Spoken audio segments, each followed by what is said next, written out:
Boa noite, irmãos, na paz do Senhor. Vamos prestar um esclarecimento sobre uma passagem bíblica que sempre tem alguém me perguntando, às vezes pessoalmente e às vezes pelo WhatsApp e etc. E eu nunca respondi porque não tem como responder de um momento para outro. Há perguntas que não há como respondê-la. Às vezes, nem é por falta de tempo, mas porque a gente, às vezes, não está apto para respondê-la a contento do questionador. Porque ninguém sabe tudo das Escrituras Sagradas. E tem aparecido tanta pergunta que nem é necessário fazer ou respondê-la, que não dá lucro algum, que não tem nada a ver com o andamento das revelações do reino de Deus. Mas a gente não pode falar isso à pessoa que pergunta, mas responde de uma outra forma. Porque como Deus nos revelou os segredos do reino, e nem só os segredos do seu reino, mas uma bagagem de revelações que ele está trazendo. Aí nisto, as pessoas pensam que a minha casa está apta para responder quaisquer perguntas. Às vezes perguntas científicas, bíblicas. E não é por aí. A gente nem é obrigado a responder todas as perguntas. Não. Debate também não. Aliás, fomos proibidos para evitar o máximo de palestras pessoais, para evitar desgastes. Falou isso para mim 3 vezes. E nem é para participar de debate algum aos ares. Quando eu digo aos ares, é na TV, nas redes. Nenhum debate, não necessitamos, não precisamos disso, não estamos nesta área daqueles que vivem se reunindo para debater religião. Debater conhecimentos sem nada saber, só vir polêmicas e mais nada. E lá não tem lugar para um homem de Deus, a quem Deus confiou as suas revelações intrigantes, que aos questionadores que estão no debate vão achar muito bom isto, para brigar, para contestar, e não há espaço e nem como responder. Cada igreja tem a sua visão, a visão dela, não é a visão de Deus. Se juntar 50 líderes de religiões, são 50 segmentos de ideias adversas. Tem como debater? Há vantagem alguma nisto? Nenhuma. Quem mais ganha nos debates religiosos, principalmente, é o diabo. Ele deita e rola, acha bom a cachorrada brigar. Ele fala para Deus, a cachorrada está brigando. O diabo fala isso para Deus, disputando pontos de vista. Olha aí, se funciona uma coisa dessa. Cada um apresenta o seu ponto de vista, cada um mais errado do que o outro, e se acaba em discussão mesmo e brigas. Às vezes vai até em cadeiradas. Já aconteceu muitas vezes de virar cadeiradas mesmo, de chamar a polícia. Isaías explica por que eles agem com brigas em suas reuniões. No capítulo 56 de Isaías, a partir do verso 10, o próprio Deus diz, através do profeta: todos os vossos atalaias são cegos e nada sabem. Eles são cães mudos, que não podem ladrar. Ladrar quer dizer latir. Latir coloca-se em pregar, porque nada sabem e pregam errados. Eles são cães gulosos, que nunca se fartam. São pastores que nada compreendem e cada um vai pelo seu caminho após salários. Eles são cães gulosos, cada um vai para a sua ganância. Porém, os líderes de hoje dizem que Deus falava dos sacerdotes e demais líderes do passado. Porém, Paulo explica que não. Assim, ele advertia a igreja primitiva e a igreja de nosso tempo. Guardai-vos dos cães, guardai-vos dos maus obreiros. Eles são inimigos da cruz de Cristo, e cujo Deus deles é o ventre, e cuja a glória deles é para a confusão deles mesmos. Porque só pensam nas coisas terrenas. Eles têm zelo por vós, mas não como convém. Mas vos excluem ou discriminam, se não tiver zelo por eles. Filipenses 3, verso 2 e 19. E Gálatas 4 e 17. Os políticos, sim, a vida deles é brigar mesmo, não tem nada a ver com Deus. Tudo bem, mas líderes que estão com a Bíblia na mão, a palavra de Deus, se reunir para proceder desta forma, é a pior reunião que se há sobre a terra. Alguém me perguntou esses dias, sempre pergunta, sobre a besta, por exemplo, anticristo, sempre tem perguntas.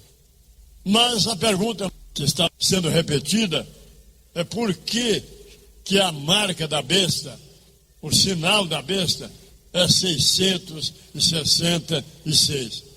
Por quê? É a pergunta. O que significa isto? A gente recebe sempre essa pergunta. Então é disso que nós vamos falar, dando um esclarecimento a quem está presente. Sendo o homem criado no 6º dia, o 6 tornou-se o número do homem. E havendo este homem transgredido a ordem, o 6 tornou-se o número do homem por suas imperfeições. E se o homem fosse feito no 7º dia e não no 6, ele teria recebido o número 7, que é o número de Deus por suas perfeições. Porque o 6 é o número da imperfeição, maldição e condenação. O número 6 conduz tudo isso. Mas como? Vamos chegar até lá. Se o homem fosse feito no 7º dia, ele teria recebido o número 7, que é o número de Deus por suas perfeições, como falamos. Mas, havendo sido formado no 6º dia e transgredido a ordem, o 6 tornou-se o número do homem por suas imperfeições. E havendo Deus amaldiçoado o número 6 pela transgressão do homem, o 6 tornou-se condutor da imperfeição, maldição e condenação. Os antigos entendiam que o número 6 indica maldição onde quer que ele apareça. Aliás, do ponto de vista do antigo Israel, a presença do número 6 em quaisquer eventos ou somatória comercial causava resultados negativos e desastrosos. quando alguém fosse fazer um negócio, ou de gado, seja lá como for, e a somatória terminasse com 6, eles não faziam negócio. O Criador fez questão de revelar para o desastre do dilúvio anunciado por Noé, achou por bem esperar Noé completar 600 anos, porque vinha maldição. Estava vindo maldição anunciada por Noé, a destruição do mundo através do dilúvio. Por que não aconteceu no ano 550 da vida de Noé? Mas Deus esperou Noé chegar aos 600 anos para acontecer o dilúvio, porque precisava da presença do número 6 para cumprir a maldição anunciada pelo patriarca, que foi a destruição da humanidade. Mudando um pouco, mas seguindo o mesmo raciocínio, vamos ler o seguinte. A estátua de Nabucodonosor, por exemplo, ela tinha 60 côvados de altura e 6 côvados de largura. O 6 está presente. E no ato da sua adoração, entoava-se uma orquestra negra, com 6 instrumentos diferentes. Ao som da buzina, do pífaro, da harpa, da sambuca, do saltério e da gaita de fole, todos se ajoelhavam e adoravam a estátua de Nabucodonosor. Daniel 3 e 5. E aqui em cima da Gênesis 7 e 11 e 12, quanto ao dilúvio ter anunciado no ano 600 da vida de Noé. O 6 precisava estar presente, porque a história era terrível, era a maldição da parte de Deus sobre a humanidade. O 6 teria que estar presente. Os 3 hebreus recusando a adorar a estátua de ouro do rei Nabucodonosor sofreram a condenação conduzida pelo número 6, a saber, eles foram lançados na fornalha de fogo ardente. Daniel 3, verso 23. A árvore do sonho de Nabucodonosor, que representava o seu poder, o poder do Império Babilônico, foi mencionada por Daniel precisamente 6 vezes. Ele diz: eu vi uma árvore. 1. Crescia a árvore. 2. Derrubai a árvore. 3. A árvore que crescia muito. 4. Cortai a árvore. 5. Deixai o tronco da árvore. 6. Daniel 4 e do verso 10 em diante. Aplausos para Jesus.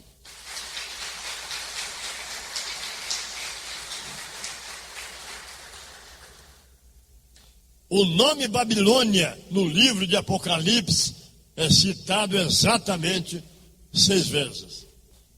Caiu, caiu Babilônia. 1.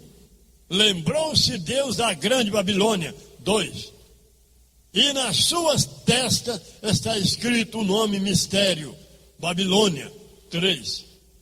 E clamou com grande voz: caiu, caiu Babilônia. 4. Ai, ai daquela grande Babilônia. 5. E um forte anjo levantou uma grande pedra e lançou-a no mar, dizendo: de igual modo será lançada Babilônia. 6. E nunca mais será achada. Quando Azazel pronunciava desafios contra Deus, o pronome eu e meu, expresso por egoísmo, foram ditos justamente 6 vezes. Disse ele, o Azazel: eu subirei, uma vez, e exaltarei, 2, o meu trono, 3, me assentarei, 4, subirei acima das alturas, 5. E serei semelhante ao Altíssimo. 6. Está descobrindo por que o sinal da besta deveria ser 666? Para responder isso, precisava de tudo isso. O rei Belsazar de Babilônia foi condenado por zombar dos judeus no cativeiro, bebendo vinho nos vasos sagrados trazidos de Jerusalém para a Babilônia por Nabucodonosor, pai de Belsazar. E enquanto Belsazar, em seu aniversário, bebiam vinho com seus súditos e com as suas concubinas, povo louvavam aos deuses de ouro, prata, cobre, ferro, madeira e pedra, 6 ao todo. Eles adoravam estátuas fabricadas por 6 tipos de materiais.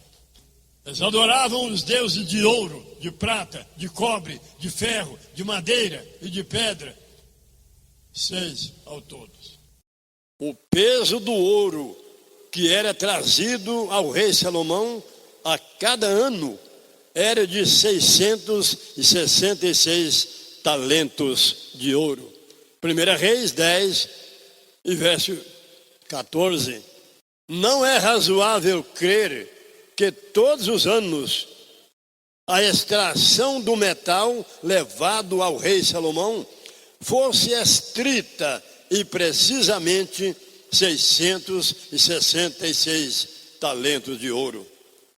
Afirmamos que o rei encomendou este relato envolvido em mistérios, que seriam revelados descobrindo o motivo deste peso em ouro, repetido todos os anos. Sabendo Salomão que o número 6 conduz maldição, o rei fez questão que registrasse 666 talentos de ouro todos os anos. Estando Deus no controle de tudo isto, determinou que assim procedessem para driblar a humanidade e ofuscar o brilho das riquezas de Davi e Salomão. Mas não adiantou, porque até hoje a glória motriz destes reis está brilhando o mundo. Quanto aos religiosos em geral, sustentam que os tesouros de Davi e Salomão eram amaldiçoados pelo número 6 de forma triplicada, 666 talentos de ouro a cada ano. Desta forma, a surpresa e decepção da religiosidade será enorme. E no dígito que revela a condenação da besta e de seus seguidores, aparece 666, significando imperfeição, maldição e condenação. Aplausos para Jesus, irmão.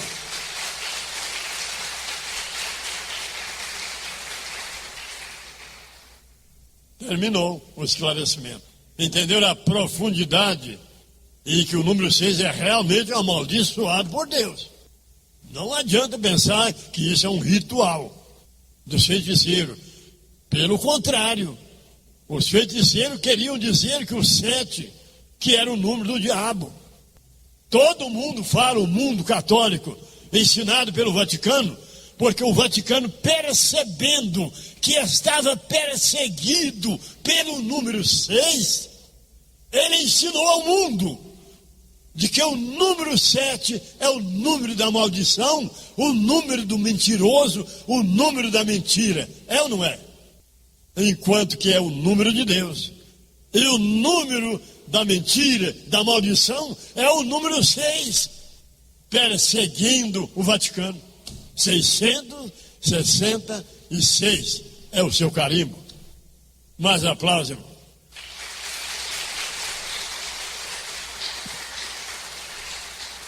Eu aprendi de meus pais que o 7 é número do mentiroso, é o número do erro, da maldição. Meus avós, todo mundo aí, aprenderam dos avós que o número 7 é do diabo. Não é, quer dizer, ser do diabo, o número da maldição. Mas não é o 7, é o 6. O Vaticano é bobo. Ele sabe que ele é do diabo, mas não pode dizer. Ele sabe que essa organização é diabólica. Ele sabe que o final do Vaticano será destruição. Ele não sabe como. O 666, eu gosto de dizer isso, é o 6 lutando para virar 7, mas não vira. Aí o 6, o número 6, começou dizendo 6, 6, 6, aí parou. Aí Deus fez parar. Para. Você só pode ir até o terceiro número para assinalar o registro da condenação da grande Babilônia e os seus seguidores. Aí o diabo parou com o número 6. Era o diabo dizendo 6, 6, 6, 6, querendo falar 7. Quando ele diz 3 vezes, Deus só para. Ele só faz o que Deus deixa. Não vira 7 nunca. E Jesus, sabendo disso, quando ele propôs a Israel a parábola do rico e Lázaro, Israel não entendeu nada, ninguém entende até hoje. Ele diz: havia um certo homem rico que se vestia de linho fino e vivia regaladamente. E havia também um certo mendigo chamado Lázaro, que jazia, cheio de feridas e lepras, à porta daquele rico. E aconteceu que, morrendo o mendigo, ele foi levado pelos anjos para o seio de Abraão. E morrendo também o rico, ele foi sepultado. E estando no Hades, no aramaico Sheol, no hebraico inferno, no grego Hades, no latim túmulo, no português sepultura e no espanhol sepulcro.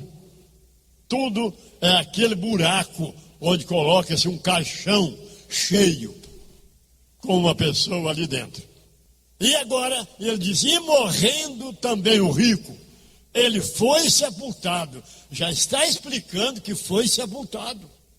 E estando no Hades, isto é, na sepultura, ergueu os olhos para o alto e viu ao longe a Lázaro no seio de Abraão. Aí disse a Abraão: pai Abraão, tem misericórdia de mim. Mande a Lázaro que molhe o dedo na água e me refresque a língua aqui neste tormento. Será que existe um inferno tão perto da terra a que se pudesse conversar? Não, né? Parábola. Aí disse Abraão ao rico: entre nós há um abismo muito grande, que ninguém pode passar de nós para lá ou de vós para cá.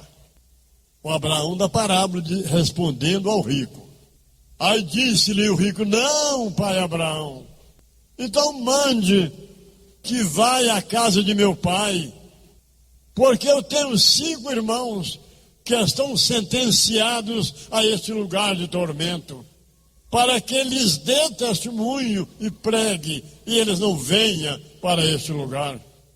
Jesus arrumou 5 irmãos para aquele rico. Não havia o rico e nem Lázaro, nem nada. Não havia o rico, não havia o Lázaro pessoalmente, não havia os 5 irmãos de lá, não havia nada disso. Jesus elaborando a parábola, condenando Israel, e até hoje ninguém entende. Somente nós aqui, para a glória e honra de nosso Deus e do seu Filho Jesus Cristo. E aplausos para ele.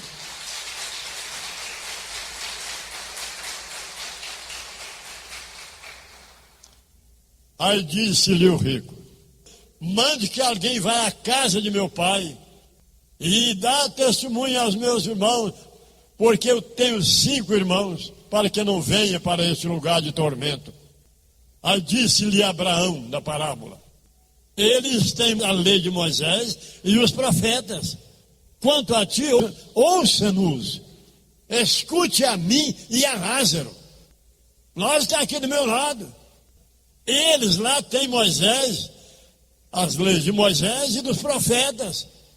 Ouça-nos.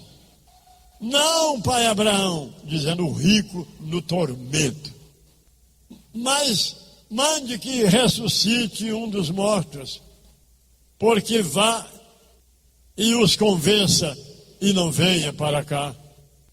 Aí disse-lhe Abraão: se eles não ouvem nem a Moisés e nem aos profetas, tampouco crerão, ainda que um dos mortos ressuscite.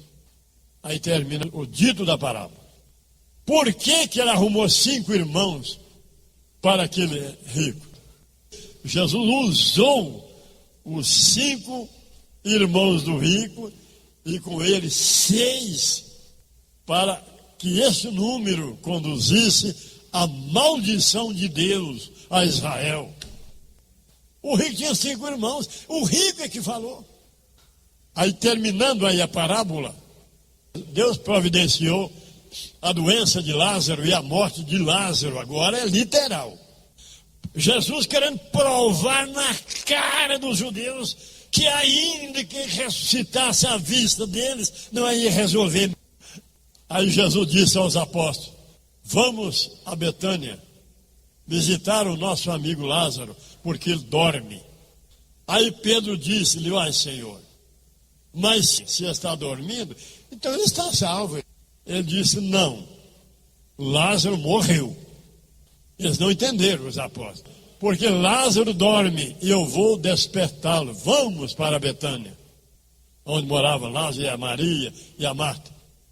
Aí Pedro disse-lhe: Senhor, mas se o Lázaro, nosso amigo, está dormindo, então ele está salvo. Não precisa visita agora, por exemplo. Aí disse-lhe Jesus: Lázaro morreu e eu vou ressuscitá-lo. E foram.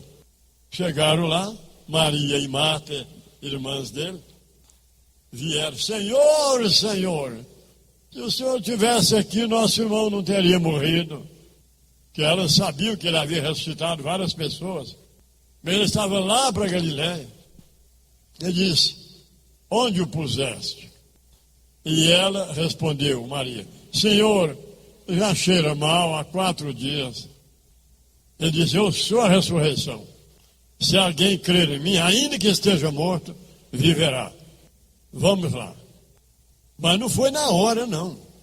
Aí correu a notícia em Jerusalém. Correu a notícia em Jerusalém que ele ia ressuscitar Lázaro, muito conhecido em Jerusalém. Ele era aquele homem abonado, aquele jovem rico, o homem rico, fala de 2 formas. Era o Lázaro. Aí eles saíram avisando, e eles foram lá para o túmulo, lá para o sepulcro, e foi ajuntando gente, ajuntando pessoas, ajuntando sacerdotes, rabinos, mas já com 4 dias, ele ressuscitava, só quem estava no caixão estava quentinho, ainda estava com o corpo quente, agora ressuscitar um no túmulo, com 4 dias, aí se aglomeraram lá para ver aquilo. E estando aquela multidão ao redor, Jesus disse assim, levantou os olhos para cima e as mãos, e disse a Deus: ó Pai, eu sei que tu sempre me ouves, mas eu te digo isto, para que vejam a multidão que estão ao redor de quê? Do túmulo. Eu sei que tu sempre me ouves. Quer dizer, eu não precisava gritar, falar alto com o Senhor. Mas para que vejam a multidão que estão ao redor, eu digo, Senhor, Lázaro, saia para fora do túmulo. Aí Lázaro se levantou e saiu para fora do túmulo. Aplausos para Jesus.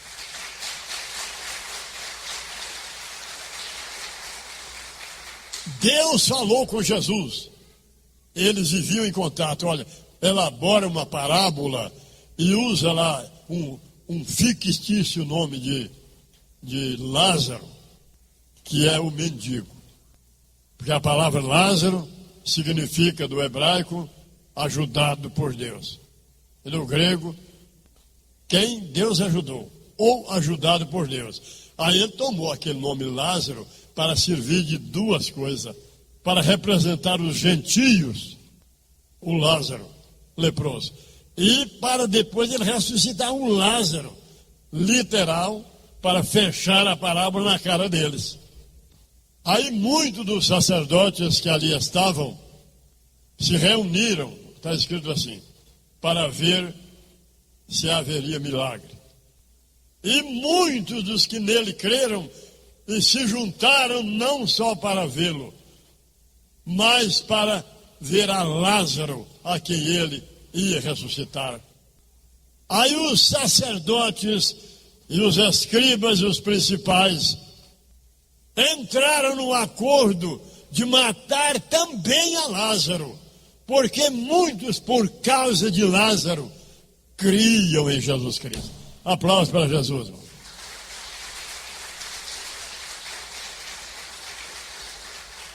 Aí Jesus cumpriu o que ele disse. Se não houve a lei e as profecias a meu respeito, não crerão em mim nunca, ainda que ressuscite um morto de 4 dias. O rico era o povo judeu, que era depositário das verdades sagradas. Eram zeladores das riquezas de Deus. Eles se julgavam ricos, não só como depositários, mas como donos das Escrituras, como donos das verdades sagradas. E viviam regalada e esplendidamente diante dos gentios, que representados pelo mendigo, que vivia à porta do rico, desejando comer das migalhas que caíam da mesa do rico. E até os cachorros do rico vinham lamber-lhe as feridas. O mendigo representava o povo gentio, que para os judeus era um leprosal espiritual. Os gentios, os samaritanos não podiam nem pegar na mão de um judeu. O judeu não podia tomar água, beber água no copo que o samaritano, que o gentio houvesse tomado água naquele copo, para eles não se contaminar. Era o rico, esplendidamente vivendo, vestido de linho fino, aquela arrogância tremenda diante do povo gentio. E o povo gentio vivia ao redor de Israel, querendo aprender das coisas de Deus, e não era permitido. Não era. Eles eram proibidos a falar da lei de Deus aos gentios. E os gentios desejavam se alimentar das migalhas que caíssem da mesa do rico. O rico representa o povo judeu, o mendigo Lázaro, o povo gentio, e Abraão simboliza Deus. E agora está faltando, e o sepultamento daquele rico, e vivendo em tormento ardente, representa os judeus no mundo, espalhado pelo mundo, atropelado lá, eles como vivem lá, aquela situação terrível lá. Por quê? É porque ele morreu. Israel morreu e foi sepultado na parábola no vale de ossos secos. Eles estão em uma sepultura, aquele amontoado de ossos secos. E Deus perguntou para Ezequiel: pode ressuscitar esses ossos? Ele disse: Senhor, tu que sabe. É difícil. Sabe o que é esses ossos? Ezequiel respondeu: não, Senhor. Ele disse: esses ossos são toda a casa de Israel, que dirão: nossos ossos se secaram, pereceu toda a nossa esperança, nós estávamos cortados. É o que eles vão descobrir. que eles vão ver com a chegada do reino. Isso é outra parábola. Bom, quando o rico pediu lá no tormento, como eles estão no mundo, atormentados, esperando o Messias nascer, sem nenhuma regalia no mundo, sem território, sem nada, brigando lá com os palestinos, aquela situação tremenda, em tormentos. Era o povo rico. A igreja de Cristo é o povo pobre. Os gentios que deram origem, que formaram a igreja de Cristo, era o mendigo Lázaro, que foi ajudado por Deus, os admitindo no plano de salvação. Aplausos para Jesus. Então, quando ele dizia, pai Abraão, mande que Lázaro molhe o dedo na água e refresque a minha língua.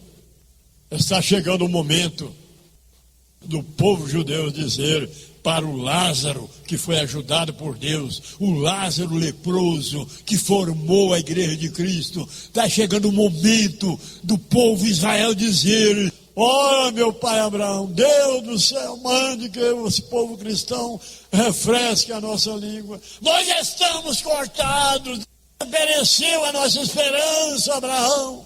E Abraão simboliza Deus.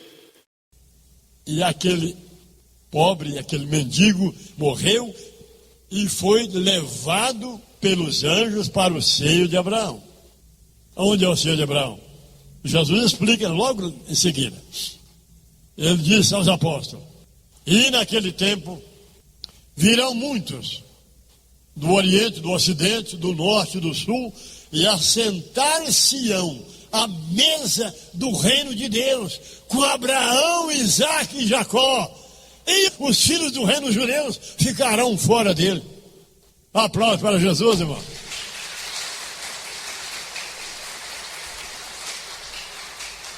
Descobriu agora aonde é o seio de Abraão? É o reino de Deus. Quer dizer, quando o povo lá ressuscitar, eles seriam levados pelos anjos. Qual os anjos? Os pregadores do reino. O mendigo, aqueles que morreram lá, os gentios, serão levados pelos anjos para o reino, onde está a mesa na qual estaria sentado Abraão, Isaque e Jacó, que deu origem ao povo de Deus.